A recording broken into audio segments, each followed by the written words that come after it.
Esta sexta mesa está dedicada a la hipótesis en Leibniz y en Hume, y comenzaremos con la ponencia de la maestra Sofía Alvarado Morales, titulada El espacio desde el pensamiento de Leibniz. Adelante, maestra. Bueno, pues muchas gracias. Gracias a todos los que nos están viendo, nos han estado viendo todo el día. En efecto, hoy voy a presentar justamente esta ponencia en espera de que sea de su agrado y también pues esperar sus participaciones, claro está. Bueno, pues doy inicio. El tema, como bien lo ha dicho el doctor Luis Ramos, es el espacio desde el pensamiento de Leibniz. Comienzo. Ningún punto llega tan cerca, a mi juicio, al corazón del sistema metafísico leibniziano como el problema del espacio. El primer tema que voy a tratar acá es el tema de armonía universal o unidad ontológica. Los intentos que el filósofo de Leipzig realizó para poder unificar las diversas formas de pensar que causaban problemas en la sociedad llevaron a este a considerar que debía existir una armonía u orden universal que permitiera resolver estos conflictos. En tanto, esta armonía tendría per se su propio método, el cual consistiría en reducir todos los problemas a elementos últimos y con ello poder llegar a verdades simples que permitieran dicha unidad. Cito: la concepción de una estructura de la realidad que resulte reductible a unidades elementales como sus primeros factores, a partir de los cuales se compone todo lo demás. Cierro cita.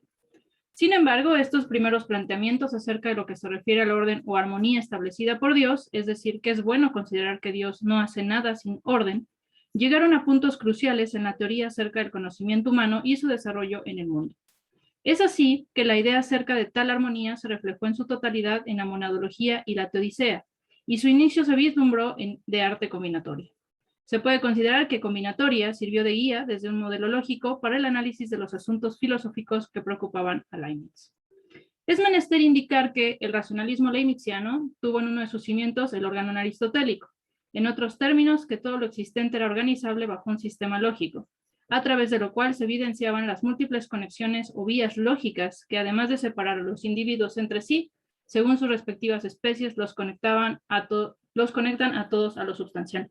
Aquí solo quiero hacer también una aclaración, también está en un texto que es el texto de Anima, lo podemos revisar desde el libro 2 hasta el libro 3, también aparecerá justamente este orden que Aristóteles ha puesto. Bueno, continúo. En tanto, en Disertatio de Arte Combinatoria, Leibniz intentó desarrollar un método que le permitiera deducir lógicamente a partir de definiciones aquello que fuese necesario y por tanto verdadero. Pues apúntalo también que existían aquellas proposiciones universales cuya verdad es conocida por medio de la inducción. Sin embargo, ¿cómo es esto posible? Cito: Leibniz buscó comprender el mundo de una manera racional. Es por esto que el Ars Combinatoria fue un proyecto central de la filosofía temprana de Leibniz. Este proyecto consistió en organizar los géneros y las especies de manera completa y exhaustiva, con el fin de realizar el análisis de los pensamientos humanos para alcanzar la verdad. Cierro cita. Leibniz aseveró que la deducción lógica era semejante al cálculo de mundos posibles. De esa manera, podría formalizar todo el sistema aristotélico y así inventar un cálculo combinatorio que sirviese como instrumento de la verdadera lógica, es decir, el entendimiento de Dios. No obstante, un punto importante a señalar sobre el método de Leibniz es que la teoría lógica de la cual partía tenía como base a la aritmética. Esta, en conjunto con la lógica, le permitiría hacer una reducción de los números a sus factores primos y después poder así hacer una serie de combinaciones que le llevarían a verdades indubitables. Es decir, cito: el propósito es en todos los casos llegar a elementos, átomos analíticamente primeros, y encontrar el arte combinatoria que permitía conjugar entre sí a aquellos términos simples que se supondrían como base en todo razonamiento complejo y extender este método a todos los ámbitos del saber, dada la universalidad de la combinatoria. Cierro cita. Es así como en la correspondencia realizada con Antonio Arnald Landgraf en los años de 1686 a 1690 y sobre todo en la carta del 14 de enero de 1688, Leibniz, tras analizar la parte matemática y teológica, pensó que el espacio estaba en concordia con una armonía establecida. Existían, para Leibniz, sustancias que debían tener dicha armonía para que se enlazaran entre sí. Ellas expresaban al universo y su causa. La armonía se basaba en leyes que puso a voluntad su creador, quien es causa de estas sustancias. Es así que los postulados de esta carta lo llevaron a plantear problemas metafísicos acerca del espacio, pues este entonces podía, en apariencia, ser un fenómeno que sin cualidades precisas y fijas que lo pudieran determinar. Pasemos al tema de lo verdadero. Aunque la armonía universal leibniziana parece fácil a la comprensión humana, las preguntas surgen de inmediato. Si Leibniz buscaba unir lo inconmensurable, ¿entonces esta armonía lo contendría todo? En caso de que todo lo contuviera, ¿cómo sería posible no caer en contradicciones? ¿Cómo saber qué es verdadero y qué es falso? ¿O todo sería verdadero? ¿En la armonía podía pensarse en verdades relativas? ¿Es el espacio parte de la armonía o es el espacio la armonía? Por lo anterior, Leibniz pensó en formular una lógica deductiva y científica que le permitiese, por medio de un método, tener una verdad que correspondiera con una proposición de la realidad. Dicha verdad se entendía de la siguiente manera. Cito: lo verdadero en general lo defino así. A es verdadero si, poniendo el valor en lugar de A y cualquier cosa entra el valor de A tratándola así de nuevo como A, todo ello puede hacerse ciertamente sin que nunca aparezca B y no B, o la contradicción. Cierro cita.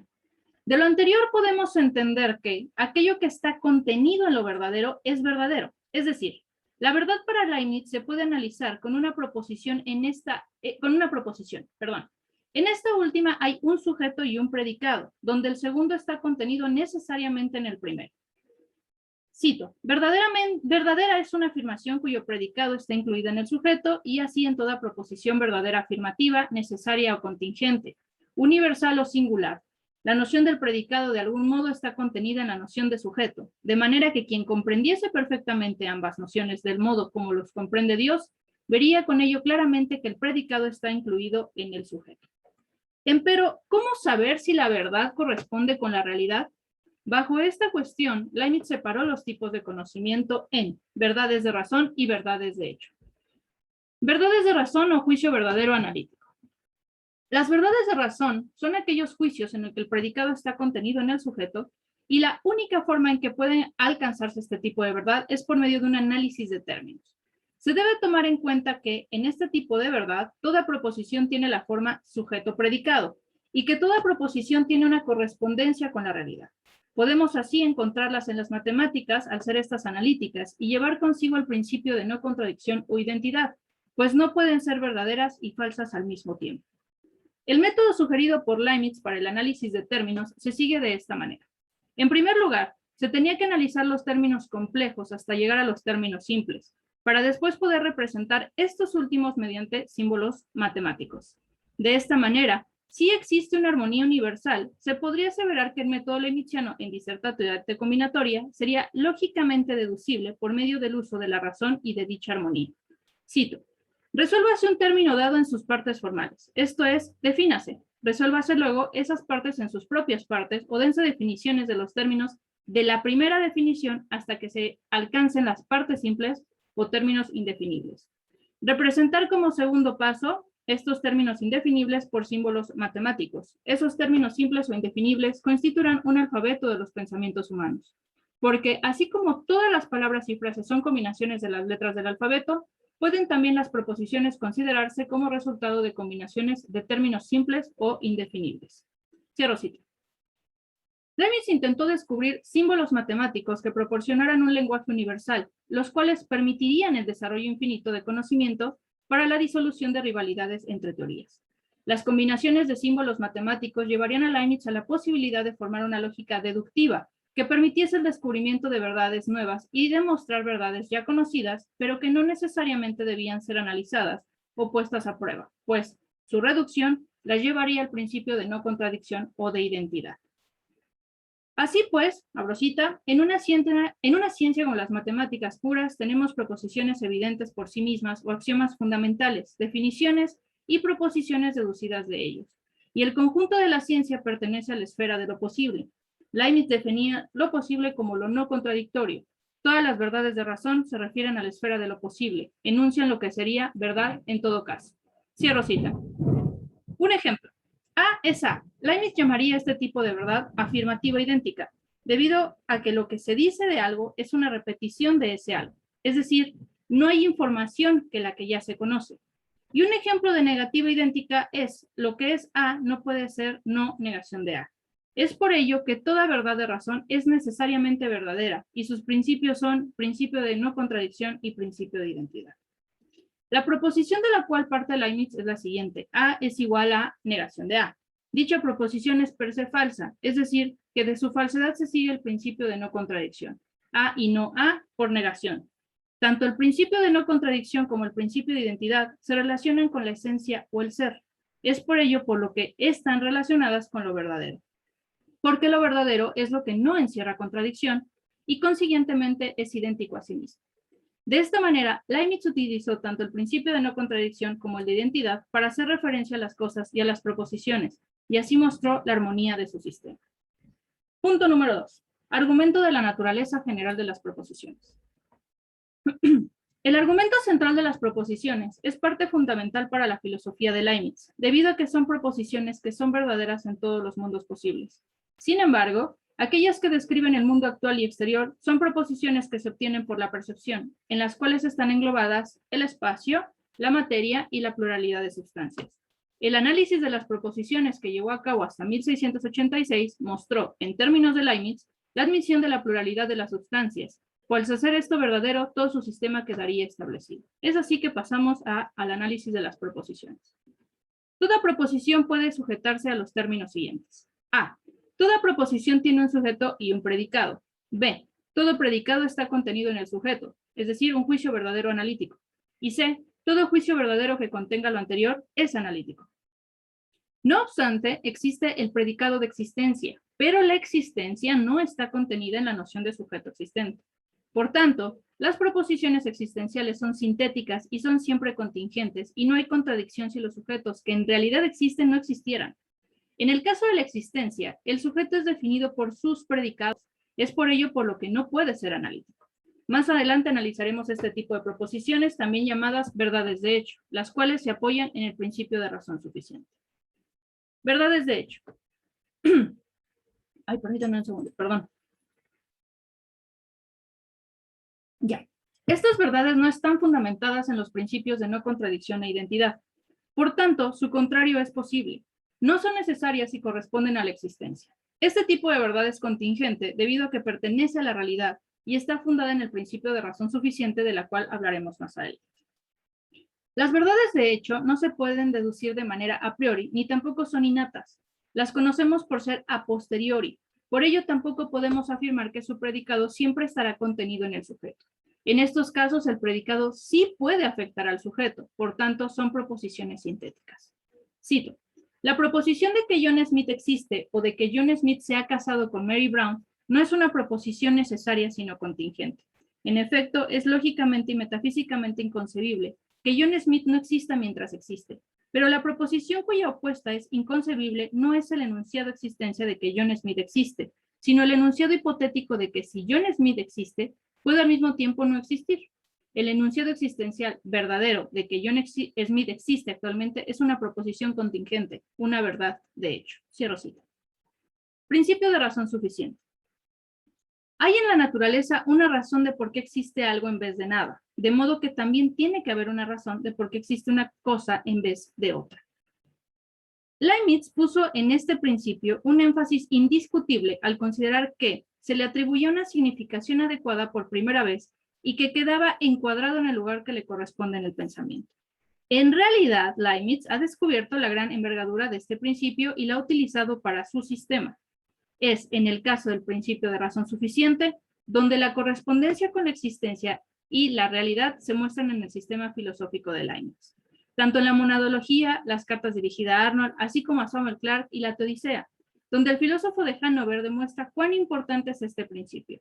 En la segunda parte de la monadología, en los parágrafos 32, 36 y 38, Leibniz escribió: y el de razón suficiente, en virtud del cual consideramos que no podía hallarse ningún hecho verdadero o existente, ni ninguna enunciación verdadera, sin que haya una razón suficiente para que sea así y no de otro modo.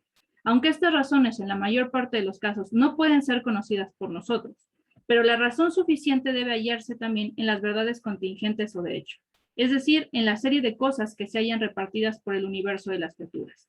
Y así, la razón última de las cosas debe estar en una sustancia necesaria, en la cual el detalle de los cambios no esté sino eminentemente como en su origen, y esto es lo que llamamos Dios. Por lo anterior, Leibniz muestra que el principio de razón suficiente da cabida para que lo contingente de la realidad entre en su sistema. Por medio de este principio podemos aseverar que lo verdadero en lo contingente existe. debido a que siempre habrá una razón para que suceda. Esta razón suficiente última debe estar en una sustancia, la cual llamó Dios. Podemos saber acerca de las proposiciones contingentes por el principio de razón suficiente, porque aunque el predicado afecta al sujeto, al haber una razón por la cual existe un efecto, podemos saber que existe una causa, aunque ésta sea desconocida para nosotros. Es así que quien comprende este principio entiende la sabiduría de Dios. Cito: hay que destacar ahora que esta razón puede ser investigada. El principio de razón suficiente no dice solo que todo enunciado tenga una razón, sino que según Leibniz se puede rendir cuenta de ella. Cierro cita. Para poder hacer la demostración de este principio, tomamos en cuenta las proposiciones o enunciados, pues son estos los que nos permiten entenderlo. Sin embargo, este principio no se refiere solo a enunciados, sino también refiere a los entes. Si tenemos el predicado de un sujeto, es porque tenemos un juicio exacto de ese sujeto en el mismo predicado, pues el predicado siempre será parte del sujeto. El predicado es el que ayudará a fundamentar el conocimiento. Por ello, es importante entender el análisis de las proposiciones, porque el conocer algo se da mediante un análisis de conceptos, en lo que está fundamentado ese algo. En otras palabras, la razón del objeto puede volver a ser razón del enunciado, puesto que todo tiene una razón, todo es conocible por principio. Paso al siguiente problema, que es el problema del espacio desde el principio de razón suficiente. La polémica de Leibniz con Samuel Clarke nos sirve para mostrar este principio y su relación con el espacio. Una implicación importante que se dio en la primera carta es el hecho de que hay dos posiciones diferentes respecto al universo. Por una parte, Clarke asumía que el pensamiento de Leibniz en cuanto al universo era una reducción, es decir, que éste se reducía a una maquinaria en su totalidad inerte debido a que no existe una actividad de Dios dentro del mismo. Es un universo separado de Dios y sin una finalidad concreta. Sin embargo, para Leibniz es la posición de los newtonianos la que implica que Dios está definido por la presencia de éste en el espacio y por ende no existe una posible distinción entre uno y otro. A partir de lo anterior, existen dos interpretaciones del principio de razón suficiente. En otros términos, Leibniz aseveró que el mundo debía ser así y no de otro modo. Abro cita. El de razón suficiente, en virtud del cual consideramos que no puede hallarse ningún hecho verdadero o existente ni ninguna enunciación verdadera, sin que asista a una razón suficiente para que sea así y no de otro modo, aun cuando esas razones nos puedan resultar en la mayoría de los casos desconocidas. Cierro cita. Mientras que para Clarke, este principio tenía como base la afirmación de que el mundo debía ser como Dios quería por una causa predeterminada. Abro cita. Es verdad que nada existe sin que haya una razón suficiente de por qué existe y de por qué es así antes que de otro modo. Por esta razón, donde no hay causa no puede haber efecto. Pero esa razón suficiente con frecuencia no es otra que la mera voluntad de Dios. Cierro cita. Es decir, existió una razón suficiente por voluntad de Dios, pero pensar que Dios desea o quiere algo sin que hubiese una razón de su voluntad tiene como principal problema que solo obraría sin razones, y ello haría que Dios no tuviera posibilidad de elección y sabiduría. Abro cita. Dios y orden no están separados, sino que el orden es un producto inmediato de la voluntad creadora de Dios. No corresponde a la razón humana examinar las causas finales de la creación, pues la razón debe ceder sus pretensiones ante la inescrutable voluntad divina. Cierro cita. Leibniz, en la tercera carta a Clarke, aseveró que su principio no había sido del todo entendido y que por ello era menester demostrarlo bajo un ejemplo que los ingleses modernos habían propuesto, es decir, el espacio real absoluto. Abro cita. Estos señores sostienen que el espacio es un ser real absoluto, pero eso los lleva a grandes dificultades, pues parece que esta entidad debe ser eterna e infinita. Por eso hay quienes han creído que era el mismo Dios o bien un atributo suyo, su inmensidad, pero como tiene partes, no es una cosa que pueda convenir a Dios.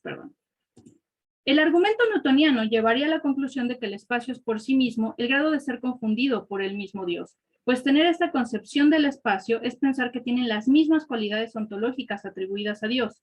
El espacio no podía ser infinito y en palabras de Leibniz sería la contradicción de la inmensidad o la extensión limitada. En el caso de que fuera un atributo, como lo señalaron los newtonianos, este sería una extensión sin ningún extenso. Por ello que el espacio tiene que ser una propiedad en la que este es un orden de objetos y no algo absoluto. Voy a saltarme un poco las citas por el tiempo que ya nos quedan y voy a pasar justo a la ley de continuidad. El espacio y el tiempo han sido las dos formas más afectadas por la ley de continuidad, al ser el orden de los coexistentes que son simultáneos y sucesivos, en tanto que son consecuencias de la continuidad. Tiempo es el orden de los existentes que no son simultáneos y espacio es el orden de los coexistentes o el orden entre los existentes que son simultáneos. Antes de explicar la problemática del espacio, entendamos qué es la ley de continuidad. Esto lo retomo de una parte que es Pacidius Philadeia de 1676, y aquí cita a Theophilus, ¿no? Y dice: recuerdo que Aristóteles también distingue lo contiguo de lo continuo, de tal manera que esas cosas son continuas, cuyos extremos son uno, y contiguos cuyos extremos están juntos. Aquí quiero hacer una aclaración porque el término continuo y contiguo en griego, que es sinegis, aparece, es un grave problema para las traducciones. Y bueno, pues pasaré ahora a la última parte, que es el espacio, lo extenso y la extensión, ¿no? Para Leibniz existe un carácter que define a lo extenso, esto es lo continuo. Lo extenso es un continuo cuyas partes son coexistentes, mientras que la extensión es el orden de un continuo coexistente. En el caso del espacio, es este el orden entre los existentes simultáneos. El posicionar de esta manera el espacio llevó a Leibniz a tener varios problemas respecto a las propiedades que el espacio tendría. Voy a pasarme esta última parte y decimos: advertimos anteriormente en la disputa que tuvo Leibniz con Clarke que existe un problema cuando se piensa el espacio como algo real, pero es justo en la ley de continuidad donde observamos a fondo por qué el espacio no puede ser visto de esta manera. El espacio necesita estar ordenado por los cuerpos que lo conforman, los cuales no están de manera accidental ahí por principio de razón suficiente. Si solo pensamos al cuerpo como extenso, estaríamos en el error que cometió René Descartes, al pensar que el cuerpo es una sustancia extensa. Por ende, pensó Leibniz, se tendría que mostrar la diferencia que existe entre un cuerpo y el espacio en el que se muestra el orden. La magnitud del espacio entonces es lo extenso y no es la extensión, pues si fuese la extensión se confundiría con una sustancia, como lo han pensado los cartesianos y que ha expuesto Leibniz en el artículo 52 de advertencias a la parte general de los principios de Descartes. Asimismo, en el escrito Examen de la Física de Descartes, Leibniz mostró su separación de la tradición cartesiana al postular los motivos por los cuales la extensión no podían ser la esencia de los cuerpos. En todo caso, la extensión sería la repetición continua simultánea de la naturaleza. Y bueno, pues nada más para terminar ya en esta última parte, decimos que para el año de 1708, en la etapa madura del sistema leibniziano, en Comentarios a la Metafísica Unitarios de Christopher Stigman, afirmó que el espacio junto con el tiempo son órdenes universales de cosas existentes, en las cuales una cosa puede ser anterior o posterior a otra, próxima o alejada de otra cosa. El espacio no puede ser substancia ni accidente, el espacio es algo ideal. Por tanto, no hay experiencia del espacio absoluto ni de infinito. Es así que se puede considerar que el espacio es el orden de existir de los entes simultáneos. Dichos entes se encuentran unos más próximos a otras en el tiempo y en el espacio. Pues nada, agradezco muchísimo su atención. Agradecemos muchísimo a la maestra Sofía Alvarado por su interesante ponencia y pasamos ahora a las preguntas tanto de aquí de los miembros, bueno, los participantes en el seminario, como las personas que nos están siguiendo por el Facebook. Agradecemos muchísimo que estén por ahí acompañándonos. Del Facebook escriben, mandan saludos a la maestra Sofía Aldo Gómez, Carlos Eduardo Falcón y Sara Cabal. Y bien, muy bien. Entonces pasamos ahora a las preguntas. Tenemos todavía 10 minutos para las preguntas. Sí, al doctor Leonardo Ruiz Gómez. Adelante, Leonardo. Muchas gracias. Muchas gracias, Sofía, por tu ponencia. Abarcaste muchos temas. Es muy complicado hablar de un tema aislado en Leibniz. Yo te quería preguntar sobre lo último que pasaste un poco rápido y a lo mejor no pude captarlo bien, que es el tema de la extensión. Para mí el tema de la extensión es muy importante porque yo entiendo que la crítica que viene de Kant hacia Leibniz, de que conceptualiza el espacio, es porque nunca pasa por los ojos de Kant los textos en donde habla de la extensión. Entonces, si pudieras decir, ¿qué crees tú que es la extensión para Leibniz? Porque creo que no pude como captarlo bien. Sí, claro que sí. Bueno, aquí pasó, sí, lo pasé bastante rápido, de hecho está la traducción ahí, si se permite voy a volver a poner el texto. Ahí está, ¿no? Bueno, esta viene en definiciones de la metafísica, tal cual de 1878, ¿no? En el cual dice, bueno, ¿qué es tal cual la extensión? De hecho, aquí tengo que hacer una aclaración. En la tesis de licenciatura estaba mal la traducción. Afortunadamente me hicieron las correcciones y fui muy afortunada en ello, ¿no? Entonces, bueno, aquí voy a ponerlo tal cual. El cuerpo es lo extenso que resiste, solo por ello puede distinguirse del espacio, el cual concebimos como algo extenso, absolutamente y sin nada añadido, ¿no? Y extenso es aquello que tiene magnitud y posición, y lo vacío es lo extenso sin resistencia. En esos términos solamente quedaría tal cual lo extenso, y estaría el problema de la extensión en cuanto al problema de Descartes, ¿no? Que es justamente el que resuelve, bueno, trata de resolver en la advertencia general de los principios de Descartes, que es este de aquí, ¿no? Considero que el atributo principal de la substancia que expresa su esencia es único. Muchos afirman con gran seguridad, pero nunca prueban que la extensión constituye la naturaleza común de la sustancia corpórea, ¿no? Pensando en esta demostración que trata de hacer Descartes, ¿no? En las meditaciones. Por cierto, de ahí no se derivan ni el movimiento o acción, ni la resistencia o pasión, ni las leyes de la naturaleza observables en el movimiento y en el choque de los cuerpos, surgen únicamente de la noción de extensión. La noción de extensión no es primitiva, sino que se le puede descomponer en sus elementos, pues en lo extenso se requiere que haya un todo continuo en el que exista simultáneamente una pluralidad. La extensión cuya noción es relativa requiere sin duda que algo se extienda o se continúe, cuya repetición es su extensión. O sea, tal cual es su extensión, y por eso decía, hay un grave problema también con la traducción del griego respecto a la continua y la continuidad, contiguo, perdón, y lo continuo, porque de ahí también surge el problema un poco para entender lo extenso y la extensión, ¿no? También en los términos que se está pensando de Leibniz. Sería esto, es la repetición de lo que es continuo, de lo extenso, para mí sería, en términos de Leibniz, la propia extensión. Sí, sobre eso, perdón, nada más comentar. Sí. Tal vez te ayude mucho el término difusión, que aparece en la correspondencia con De Volder. Me parece que ahí está la clave de cómo entender la extensión como esto que tú llamas repetición. Y es el punto de donde se engarza la monadología con la teoría del espacio desde mi punto de vista. Muchas gracias, Sofía. Muy interesante. No, gracias a ti, Leonardo. Muchas gracias. Muchísimas gracias a Leonardo. Ahora pasamos con la doctora Alejandra Velázquez. Adelante, Ana. Gracias. Gracias, Sofi, por tu excelente exposición que me ha gustado mucho. Fíjate que yo voy por el mismo lado que Leonardo, pero yo por razones realmente de mucha ignorancia. Nos ha quedado claro que Leibniz rechaza la noción de espacio que tiene Descartes, por considerar que no puede hablarse así en los términos cartesianos de la extensión. Para Descartes, cada cuerpo tiene su propio espacio. Por eso se habla de un espacio interno.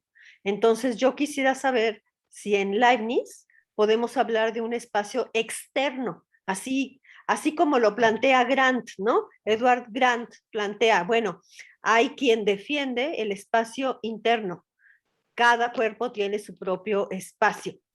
Y hay quienes plantean que no, que hay un espacio separado de los cuerpos, que es así como algo, como un contenedor. El espacio es un contenedor de los cuerpos, y a eso es a lo que Grant le llama espacio externo. ¿Cómo lo podría yo entender mejor, querida Sofi?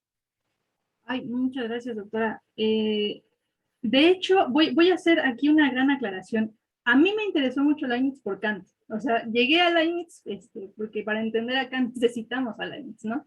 Entonces, yo no considero tal cual en Leibniz que haya todavía un espacio externo. O sea, ahí sí no diría que es como una separación de espacios. Yo ahí lo que haría, por ejemplo, es más bien, nuevamente voy a volver a poner la pantalla.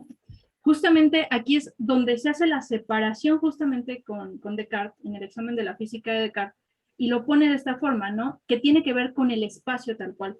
La extensión no podía ser la esencia de los cuerpos, como bien lo ha mencionado, pero en todo caso la extensión sería la repetición continua simultánea de la naturaleza. Pero esto corresponde al espacio, es decir, podemos entender la existencia de los cuerpos en el espacio, pero no hay como tal una separación todavía como se pensaría también en Kant, ¿no? O sea, todavía está este espacio me voy a meter en un problemota, pero va. Todavía se piensa el problema del espacio absoluto o el espacio relativo, ¿no? O sea, justamente está este enfoque de qué tipo de espacio se está presentando en Leibniz, ¿no? Y que yo creo que después da pie para Kant para presentar el espacio trascendental y el espacio metafísico. Entonces, justo yo creo que se pensaría así, ¿no? Todavía como este problema del espacio absoluto con el que se está peleando justamente con, ay, se me fue ahorita el nombre, perdón, con Clark, y obviamente, bueno, que tampoco es que llegan a una gran definición en la polémica Leibniz-Clark. También recordemos que ahí, bueno, está metiendo mucho mano Carolina, la princesa Carolina, para entender justamente estas versiones de la noción de espacio, ¿no? Muy bien, muchísimas gracias. Pasamos ya a la última pregunta de parte de Raúl y ya con eso 2 minutitos, 3 minutitos más para dar paso a la siguiente ponencia. Sí, Raúl, adelante. Sí, muchas gracias, Sofía, por la presentación, bastante amplia, como decía Leonardo. Y bueno, yo me quiero centrar en una cuestión en cuanto a esta caracterización del espacio y del tiempo como, por un lado, como simultaneidad y por el otro lado, como sucesión. Porque yo me preguntaba si no puede haber algún tipo de sucesión y simultaneidad bueno, sucesión en el espacio y simultaneidad en el tiempo, ¿no? Pensando en, por ejemplo, sucesión o vecindad de objetos, por decirlo de algún modo, ¿no? Y en cuanto al tiempo, simultaneidad, por ejemplo, de momentos, ¿no? O de sonidos, pensándolo, ¿no? En otro contexto. Entonces, no sé cómo poder entender un poco más esta caracterización del espacio y del tiempo. Gracias. Gracias, sí, gracias, Raúl. Me quedé pensando porque justo, nuevamente, o sea, el problema ahí es la parte continua y contigua que se le presenta desde Aristóteles. Y cómo es que esta simultaneidad y esta parte sucesiva se va a presentar en el espacio y en el tiempo. Esa parte, por ejemplo, en comentarios a la metafísica de los unitarios de Christoph Stegmann, justamente va a decir que hay una parte en la cual se presenta la parte simultánea y sucesiva, ¿no? Y que tiene que ver con las cosas existentes del orden universal que se presentan en el tiempo. No puede ser, pero tal cual lo dice, no puede ser anterior o posterior a otra, ni alejada de otra cosa. Porque no es que el espacio sea una sustancia o accidente, sino es que es algo ideal como tal. Creo que yo más bien me quedaría ahí como con la pregunta y la volvería como a replanteármela para saber cómo profundizar en este tema. Realmente contestártela no lo sé. O sea, sí tendría como que volvérmelo a preguntar, porque aparte lo estoy pensando desde Kant y no creo que sea justo para Leibniz. Entonces, sí, no, preferiría mejor volver a leer como la parte de Stegmann, si me lo permites, y mucho más adelante, claro que sí, contestártelo. Muy bien, muy bien. Agradecemos muchísimo a la maestra Sofía Alvarado por su interesante ponencia, por estas preguntas y respuestas. Y ahora damos la palabra al doctor Leonardo Ruiz Gómez de la Universidad Panamericana, quien nos va a presentar la ponencia Leibniz y la equivalencia de las hipótesis. Adelante, Leonardo. Muchas gracias. Hola, ¿qué tal? Pues muchas gracias en primer lugar a quienes organizaron este simposio, desde luego a la doctora Alejandra Velázquez, a la doctora Laura Benítez. Gracias, Luis, por la presentación y a mis colegas por acompañarme en esta mesa. Me da muchísimo gusto estar aquí. Bueno, pues como se ha visto, algunos miembros del Seminario de Historia de la Filosofía estamos trabajando en el tema de la hipótesis. Yo ya llevo algunos semestres trabajando en eso y me gustaría precisamente traer aquí un poco en lo que he ido avanzando. Como he hablado ya algunas veces de la noción de hipótesis en Leibniz en el contexto del Seminario de Historia de la Filosofía, pues habrá algunas cosas que daré por hecho porque no tengo tiempo para exponer, digamos, todo lo que ha ido surgiendo.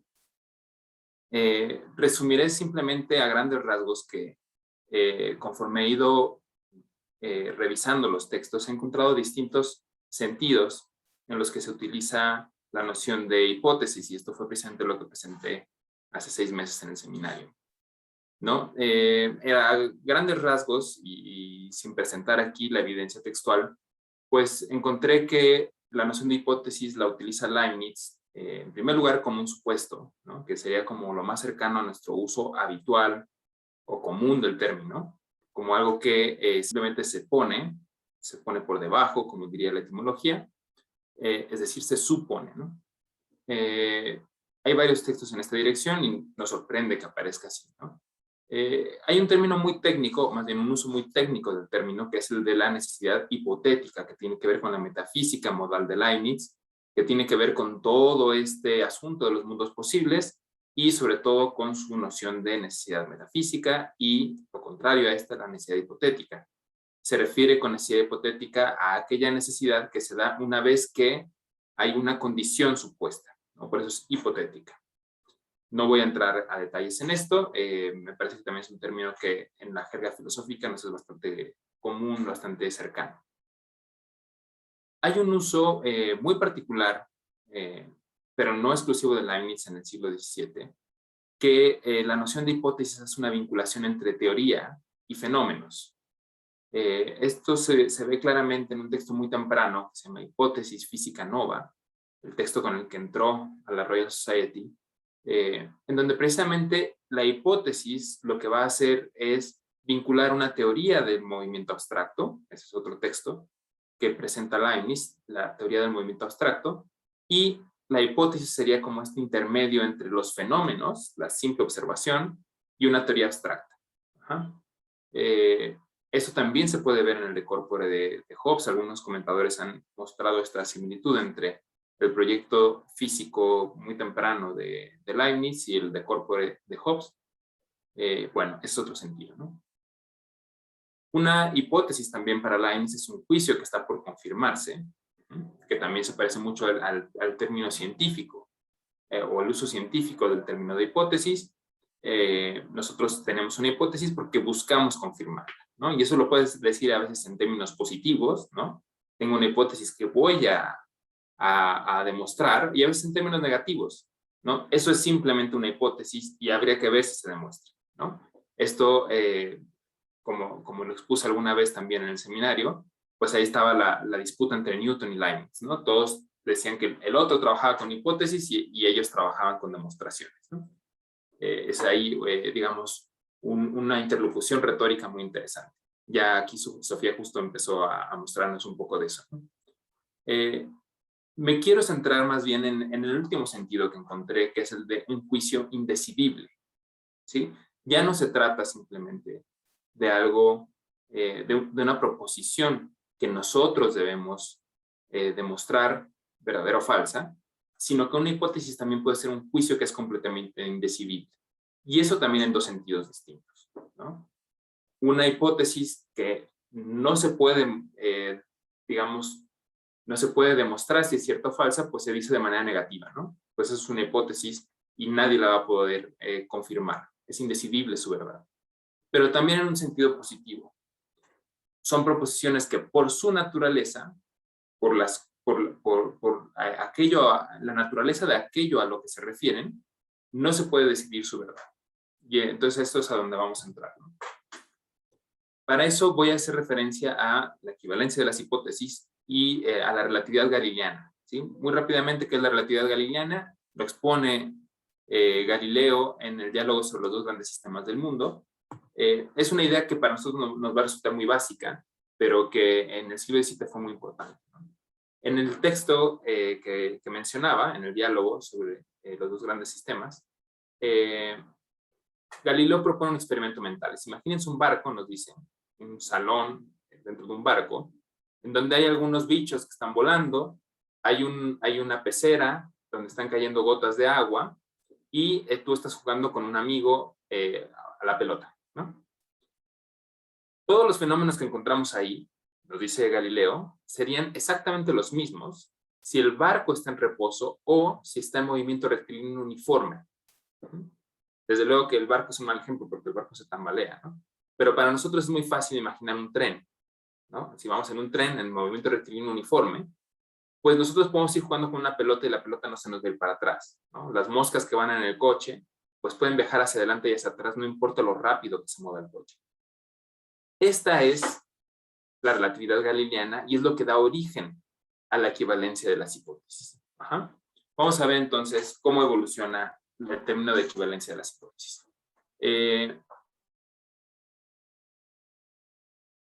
A grandes rasgos, la equivalencia de las hipótesis lo que nos dice es nosotros podemos atribuir el reposo o el movimiento dentro de un sistema inercial a cualquiera de los elementos que encontramos ahí indistintamente. ¿Ah? El clásico ejemplo de, bueno, yo puedo suponer que yo estoy caminando sobre la Tierra y asumo que la Tierra está en reposo, pero también puedo suponer que la Tierra está moviéndose bajo mis pies y que yo estoy en reposo. Algo semejante ya decía Newton en los corolarios a las leyes. Inmediatamente después de las leyes, en el quinto y el sexto corolario, lo que nos dice Newton es esto de aquí. Los movimientos entre sí de los cuerpos incluidos en un determinado espacio son los mismos. Ya esté dicho espacio en reposo, ya se mueva recta y uniformemente, sin movimiento circular. Aquí la parte importante es sin movimiento circular.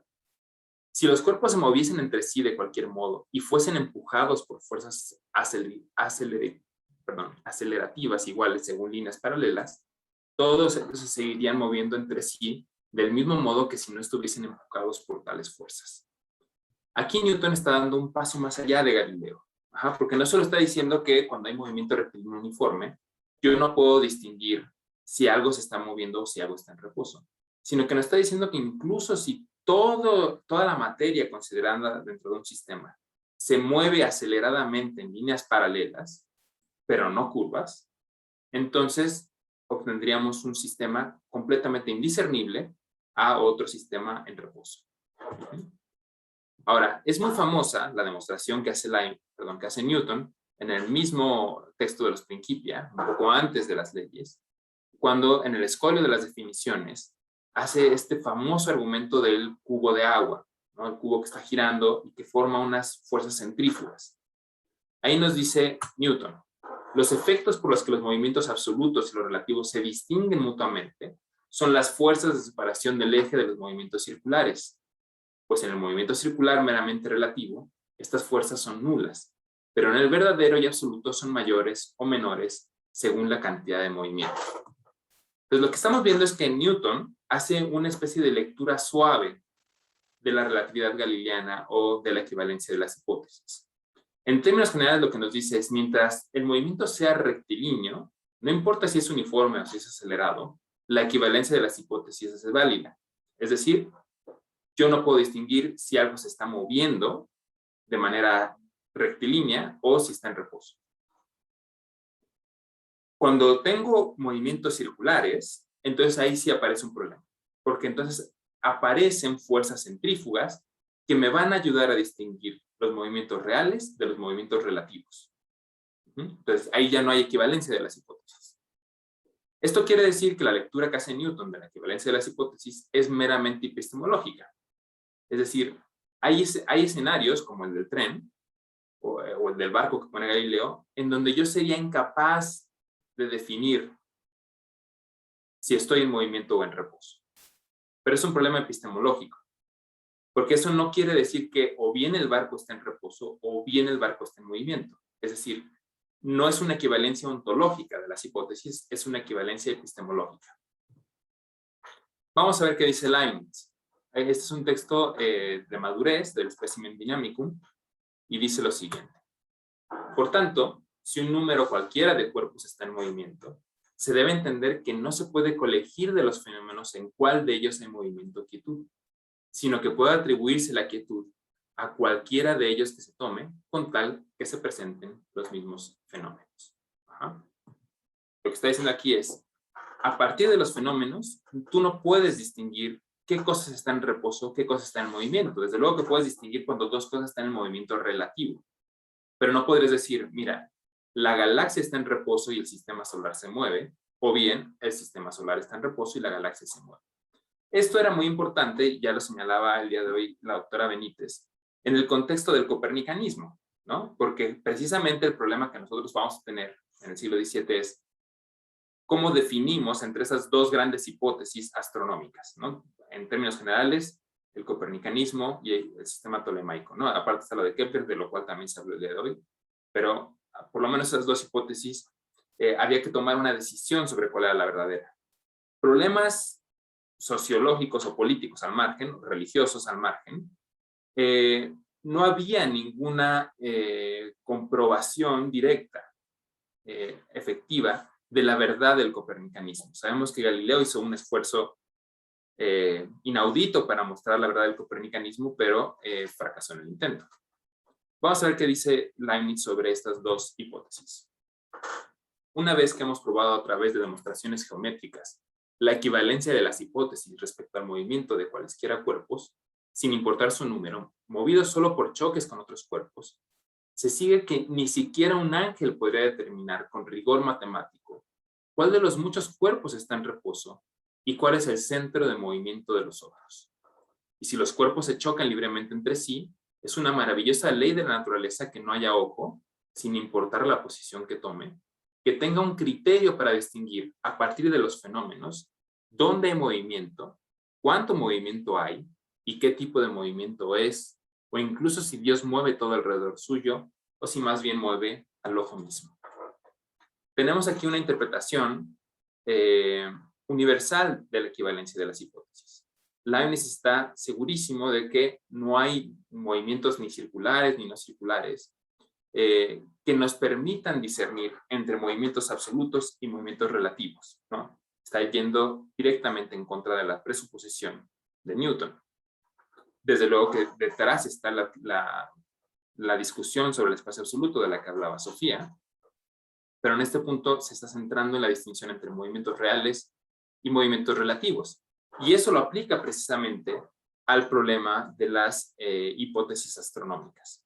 Si yo no puedo distinguir qué está en movimiento y qué está en reposo, y además no solo no puedo distinguirlo porque carezca de elementos epistemológicos, sino que ni siquiera un ángel podría hacer esa distinción, es decir, no hay ninguna mente que pueda discernir a partir de los fenómenos dónde está el reposo y dónde está el movimiento.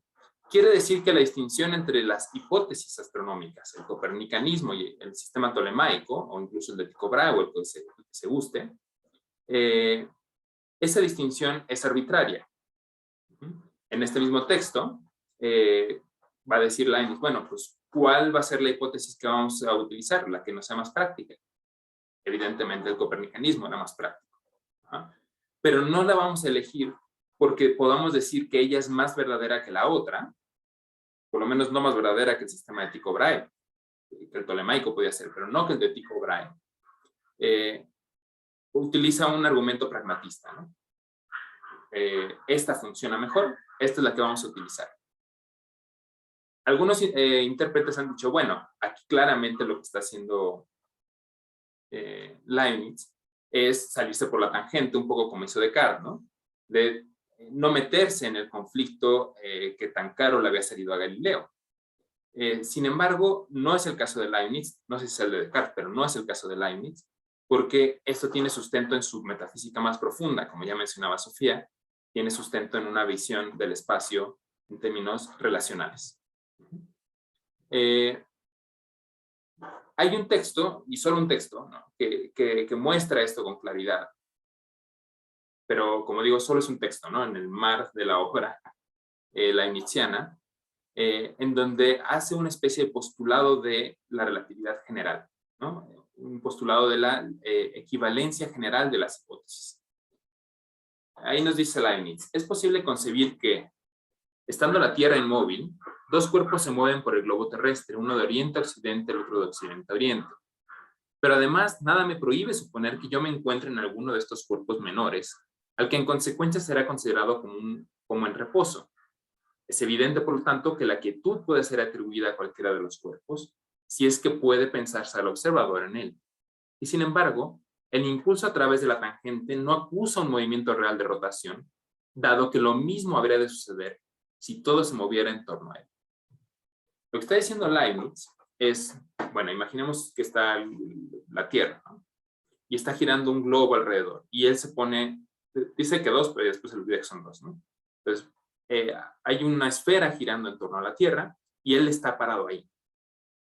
Es evidente que quien esté parado aquí va a sentir las fuerzas centrífugas sobre sí mismo, ¿no? Es decir, va a sentir este vector que sale por la tangente y que desde el punto de vista newtoniano tendría que demostrar que lo que está realmente en reposo es la Tierra y que lo que está girando es esta esfera. Sin embargo, de manera muy extraña, Leibniz dice, no, si nosotros asumiéramos que esta esfera está en reposo y que es la Tierra lo que gira alrededor, entonces los mismos fenómenos, quiero regresar al texto, lo mismo habría de suceder si todo se moviera en torno a él. Es decir, los dos escenarios, aquel en el que la Tierra se mueve en torno a la esfera y aquel en el que la esfera gira en torno a la Tierra, los dos escenarios serían indiscernibles. Equivalencia general de las hipótesis. ¿Cuánto tiempo me queda, Luis? Todavía tienes 8 minutos. Bien. Voy a poner atención en este texto que está aquí. Es de la correspondencia entre Leibniz y Clarke. Ahí Clarke hace un argumento que hace un flaco favor a la causa newtoniana, ¿no? El argumento dice lo siguiente. Si el espacio no fuera sino el orden de los coexistentes, es decir, está haciendo una reducción al absurdo de la tesis leibniziana, como decía Sofía, el espacio para Leibniz es el orden de los coexistentes, se seguiría que, si Dios desviara todo el mundo material con una velocidad cualquiera en línea recta, permanecería, sin embargo, siempre inmóvil en el mismo lugar. Y también se seguiría que nada colisionaría con el parón en seco de ese movimiento. Entonces, el argumento dice lo siguiente, ¿no? Si la Tierra es movida en esta dirección, ¿no? Y de repente fuera frenada por un decreto divino, ¿no? Se tendría que sentir una especie de parón en seco, ¿no? Que sacara volando todas las cosas en la Tierra. Este es un mal argumento por muchas razones, ¿no? Entre otras razones porque justo contradice lo que decía Newton en los Principia, de que incluso ahí donde toda la materia fuera desacelerada o acelerada en líneas paralelas, no tendría que verse ningún efecto dinámico, ¿no? Lo voy a dejar así. O sea, en resumen, Newton ya había dicho que esto era falso. Lo interesante es cómo se desarrolla la correspondencia a partir de aquí. Ajá. Porque claro, Leibniz no hace mucho caso de este argumento y eventualmente Clarke, desde mi hipótesis es que cuando se mete Newton a la correspondencia, le dice, oye, yo ya demostré eso, los Principia, ¿no? O sea, no te pongas a inventar experimentos mentales porque yo ya los hice. Clarke apela al escollo de las definiciones, al argumento del cubo de agua, y Leibniz contesta lo siguiente. No encuentro nada en la definición octava de los principios matemáticos de la naturaleza, ni en el escollo de esta definición, que pruebe o pueda probar la realidad del espacio en sí. Sin embargo, y esta es la parte en la que me quiero centrar, estoy de acuerdo en que hay diferencia entre movimiento absoluto y verdadero de un cuerpo y un simple cambio relativo de situación por referencia a otro cuerpo. Pues cuando la causa inmediata del cambio está en el cuerpo, este está verdaderamente en movimiento y entonces la situación de los otros en relación con él estará en consecuencia cambiada, aunque la causa de este cambio no esté en ellos. Entonces, justo cuando la partida la tenía ganada Leibniz, porque Clarke había hecho un argumento muy malo, sale a decir simplemente, no creo que Newton haya probado nada. Leibniz no tenía una demostración contra el argumento del cubo de agua. Sabía que era falso, pero no sabía por qué. Eso lo sabemos por su correspondencia con Huygens, ¿no? Donde los dos dicen, es que esto está mal, pero los argumentos que dan son nada convincentes, ¿no? Pero entonces Leibniz dice, bueno, pero yo admito, ¿no? Estoy de acuerdo en que hay diferencia entre movimiento absoluto y verdadero de un cuerpo y un simple cambio relativo de situación, y por referencia a otro cuerpo. Esto es muy raro, ¿no? Porque alguien que está abogando por el espacio relativo, por un espacio relacional, por decir que todo movimiento es relativo, de repente diga, bueno, pero yo sí sé que en el fondo hay movimiento absoluto y verdadero. ¿Qué pasó aquí entonces, no? Bien, aquí es donde entra, digamos, la importancia de la noción de hipótesis. Lo digo por lo siguiente. Simplemente voy a hacer referencia a un texto de la monadología, en donde habla de la acción y la pasión. Es importante mencionar que el término de acción y pasión carecen de sentido una vez que tenemos las leyes del movimiento de Newton, en concreto cuando tenemos la ley de la acción y la reacción. Si a toda acción corresponde una reacción, la noción de actividad y pasividad empieza a perder sentido. Y durante el siglo XVII todavía muchos autores no sabían muy bien qué hacer con eso, tanto pre-newtonianos como post-newtonianos, ¿no? Es el caso de Spinoza, es el caso de Hobbes, que siguen insistiendo en hacer esta distinción entre acción pasiva, acción activa, ¿no? Fuerza activa y fuerza pasiva. Leibniz lo soluciona de esta manera. Se dice que la criatura actúa exteriormente en tanto que posee perfección y que padece la acción de otra en tanto que es imperfecta. Así, atribuimos acción a la mónada en tanto que tiene percepciones distintas y pasión en tanto que las tiene confusas. Una criatura es más perfecta que otra cuando se encuentra en ella lo que sirva para dar razón a priori de lo que acontece en la otra. Por eso decimos que actúa sobre la otra. Entonces, esto está en línea con lo dicho en la correspondencia entre Leibniz y Clarke. Efectivamente, nosotros podemos distinguir dónde está la causa del movimiento, pero no podemos distinguir fenoménicamente a dónde debemos atribuir ese movimiento y ese reposo. Ajá. Ahora, dicho esto, parecería que está haciendo una especie de versión epistemológica de la equivalencia de las hipótesis. Es decir, que está diciendo junto con Newton que nos cuesta trabajo, viendo las cosas, decir qué está en movimiento y qué está en reposo, pero que en el fondo, algo está verdaderamente en movimiento y algo está verdaderamente en reposo. Yo no creo que eso sea el caso. Más bien pienso que tenemos que hacer esta división entre lo fenoménico y lo sustancial, y que entonces nuestra noción de hipótesis va a aplicar exclusivamente al ámbito de lo fenoménico. Ajá. Entonces, ahí donde nosotros percibimos indiscernibilidad en el ámbito de los fenómenos por la equivalencia de las hipótesis, en el ámbito de las mónadas, dado que las mónadas, digamos, contienen las razones por las cuales otras mónadas expresan el mundo tal como la expresan, entonces ahí sí tenemos discernibilidad. De otra manera, cinemáticamente, no hay manera de distinguir el movimiento y el reposo. Metafísicamente, hay manera de discernir la actividad y la pasividad. Ajá. Ahora, ¿cuál es la condición de que esto sea posible? Que tenemos que hacer una distinción fuerte entre fenómenos y, pues, permítame el anacronismo, no húmenos. ¿A qué conclusiones llego entonces? O hasta dónde voy, ¿no? Porque esto es algo que, por la invitación de la doctora Benítez y de Alejandra, pues he estado trabajando. Dentro de los sentidos de hipótesis, hay uno que es el de los juicios indecidibles. La equivalencia de las hipótesis supone ese sentido. Ajá. Es decir, yo puedo partir de la hipótesis de que el Sol está en el centro y está en reposo. Y esa hipótesis nunca voy a poder decir si es verdadera o es falsa, por la naturaleza misma del movimiento. Ajá. Por la naturaleza misma de los fenómenos. Así que la indecibilidad de los fenómenos supone determinación en lo monádico. Ajá. Quedan muchos problemas aquí abiertos, que es, por ejemplo, ¿qué quiere decir que esos fenómenos estén bien fundados dentro del aspecto monádico, o si se quiere, nouménico, de la metafísica leibniziana? Entonces, bueno, esto es lo que quería presentar. Muchísimas gracias.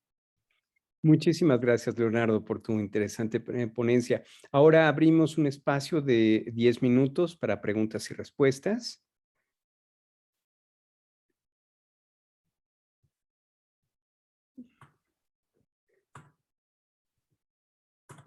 Sí, Alejandra, adelante. A mí me pareció un trabajo sumamente interesante, Leonardo, lo que nos has presentado, porque además ubicas el concepto de hipótesis como un concepto que es central para distinguir dos tipos de explicación. Una explicación que es instrumentalista, que es pragmática, y un tipo de explicación que no lo es, que realmente sí se refiere a fenómenos bien fundados. Entonces, a mí me parece que pues, es un hallazgo que es muy interesante dentro de tu trabajo y que además, a mí me lo parece, así al menos, de repente lo tengo que pensar más, que resuelve este, esta es una solución para muchos de los problemas que se tenían y que se venían arrastrando desde tiempo atrás, ¿no? Entonces, él juega con las dos cosas. Hay una parte que es hipotética y por eso tenemos una equivalencia fenoménica y por eso es pragmática, ¿no? Pero también tenemos otra parte, que es la de los fenómenos bien fundados. Esto realmente a mí me parece maravilloso porque creo que ahí vemos cómo el genio de Leibniz eh, da una solución que no habíamos tenido hasta ese momento y que más bien era una pugna y que en manos de Leibniz obtiene una interesante solución. Me gusta mucho tu trabajo. Muchas felicidades, Leonardo. Muchas gracias, Alejandra. Sí, en efecto, tiene mucho rédito. O sea, porque uno podría pensar, bueno, ¿por qué no asumir también esa indiscernibilidad en el ámbito de lo metafísico? ¿No? Algo más parecido a lo que haría Kant, ¿no? Del noumeno, pues, no puedo decir nada, ¿no? O sea, algo pasará ahí, pero no voy a decir nada, ¿no? Pero hay un fenómeno cuando uno habla de movimiento, que es, yo sé cuando soy causa de mis movimientos, ¿no? O sea, yo no puedo saber si se mueve el sol o si se mueve la luna, si el sol está en reposo se mueve la luna, o si la luna está en reposo se mueve el sol. Pero yo sé cuando yo soy causa de mi movimiento. Ajá. Entonces, es curioso porque para Leibniz todo el acceso a lo monádico, todo el acceso a lo nouménico, y permíteseme otra vez el anacronismo, es como por vía cartesiana de reflexión del yo, ¿no? O sea, esa es realmente la única mónada a la que tengo acceso, el yo, la mónada que soy yo, ¿no? Entonces, sí hay un indicio de que las mónadas son pasivas o son activas, y que es el hecho de que yo me reconozco como causa del movimiento. Ahora, cuando yo camino, en lo fenoménico, sigue siendo igual de indiscernible, igual de hipotético que yo soy el que se mueve, que es la Tierra la que se mueve, ¿no? Entonces, soluciona esos dos problemas. Reconcilia la equivalencia de las hipótesis y la intuición más básica de que yo puedo causar, de que yo puedo ser activo, ¿no? Y que de alguna manera el universo responde a mi actividad. Es decir, el universo es pasivo respecto a mí, ¿no? Entonces, ese es un rédito, pues muy bonito del sistema, ¿no? Sí, sí, verdaderamente que me agrada mucho, porque acá tenemos una solución muy interesante que se aleja de la cartesiana, ¿no? Y ya ves como lo dijo hoy Laura. Para Descartes las cosas se mueven sí y no. Sí se mueven porque son jaladas o son arrastradas por su entorno, pero no se mueven precisamente porque dentro de ese entorno están inamovibles. Entonces, como que se trataba de encontrar una conciliación interesante al problema del movimiento relativo y el movimiento verdadero. Y ya desde Descartes, ¿no? Entonces, pues la verdad, esto que que tú nos has presentado, a mí me ha parecido muy ilustrativo y muy interesante. Gracias, Alejandro. Muchísimas gracias. Pues en el Facebook manda saludos Darien Herrera. Y por acá en el chat dice Javier Naranjo, felicidades Leonardo, muy claro en tu explicación, se aprende mucho con tus participaciones, muchas gracias. Bien, Gracias, Javier. ¿tenemos alguna otra pregunta? Bueno, yo soy el moderador, pero bueno, yo también me quedo con muchas preguntas. Yo solo te quería pedir, Leonardo, rápido, si pudieras abundar un poco más sobre esta cuestión de la diferencia entonces entre esta actividad y esta pasividad, pensando en la misma mónada. Así es, entonces esta actividad la vamos a estar entendiendo como si si con la sola mónada puede tener una idea clara de lo que ocurre en los fenómenos, entonces estamos hablando de actividad, y si tiene una idea confusa, entonces hablaríamos de pasividad, o Sí, si pudieras abundar más sobre esto, por favor. sí.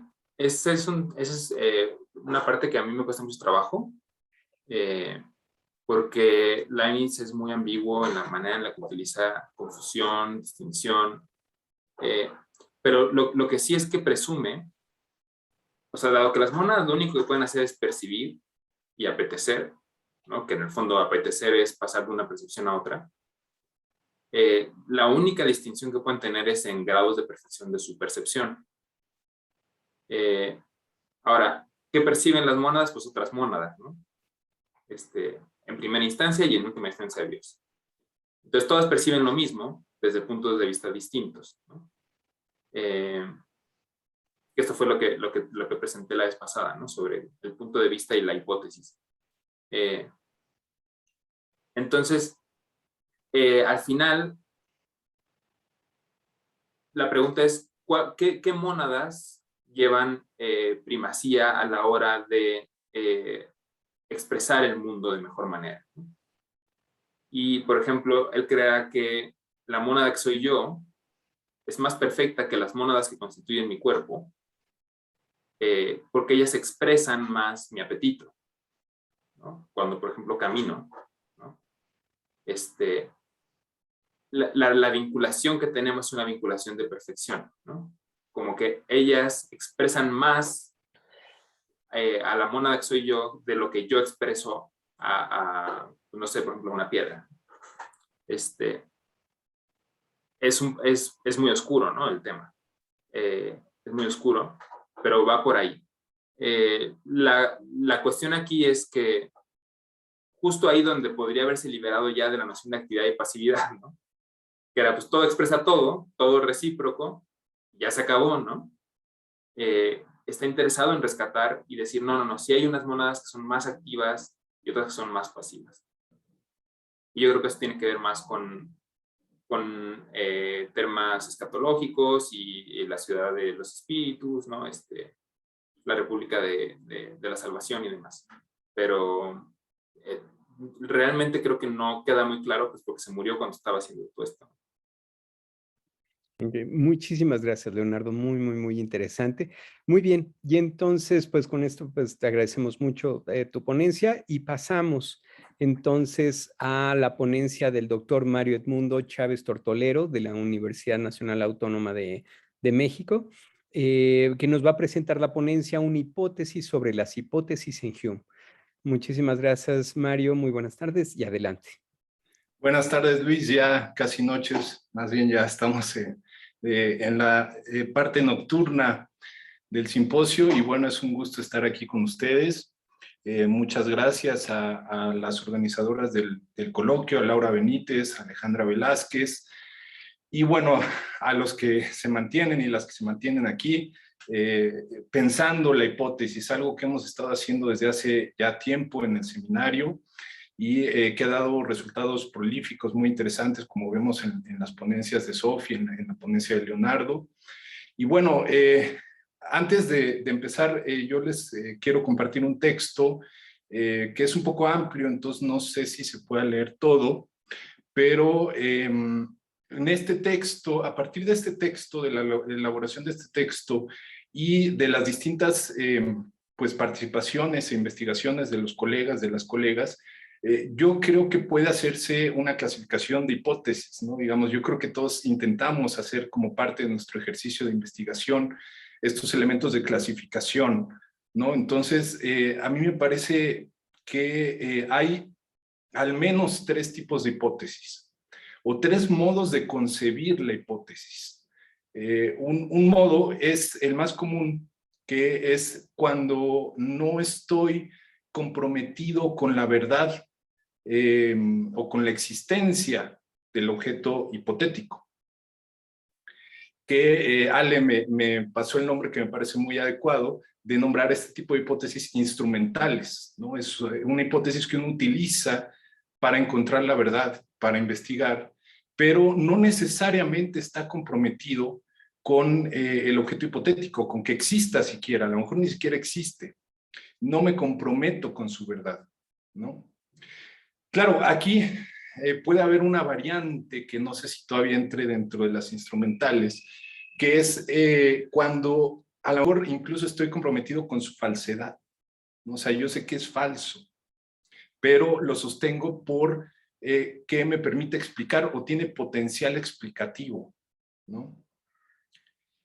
Pero creo yo que también hay, y para esto trabajo justamente a Hume, una concepción de hipótesis que podemos llamar verdaderas hipótesis. Verdaderas hipótesis, ¿por qué verdaderas? Porque estamos comprometidos con la verdad del objeto hipotético. O sea, creemos que existe y creemos que es ese objeto hipotético como creemos que es.